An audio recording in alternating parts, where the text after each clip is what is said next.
In India, with your CPI, the basket, food has a more than 50% weighting, so very, very heavy. And the price of food obviously is dependent on the weather. You refer to the monsoon, which Absolutely.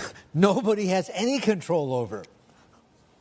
Oh, absolutely. And that's exactly what I'm saying, that, if there is the El Nino threat that is looming large, monsoons are bad, who knows commodity prices, if it spikes up in the second half, let's say the tight oil markets kind of comes back, that could be, a reason why inflation spikes up again. And that essentially would mean that the RBI would have to act, at least be more hawkish than what it is sounding right now. And to that extent, to give the full credit to the RBI, they've kept the door open. They're not saying that we are done with, we are definitely getting into rate cuts. They have been very neutral to slightly more hawkish. So one can categorize yesterday's policy as, a hawkish pause to that extent.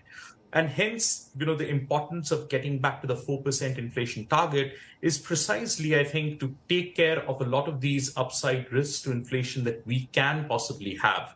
The going is good now, but I think that hawkishness continues over the next few policies too. Okay, and where's it going to leave INR, the Indian rupee, by, say, the end of the year? So that depends a lot on, of course, the commodity prices, but also what the Fed is doing and also how the dollar is behaving. And beyond that, I think there will be, somewhere where the RBI continues to build its forex reserves.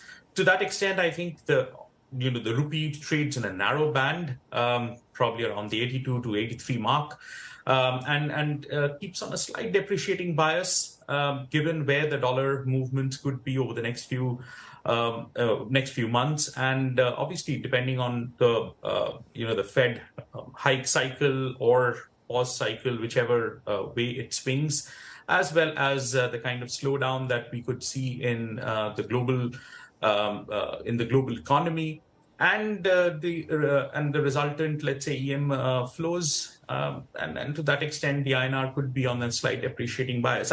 My sense is that it stays range bound. It has been a good performing well amongst other comparable currencies. So I think it's not a bad scenario for the rupee at all, and I think it's more of a range bound scenario that we should be looking at.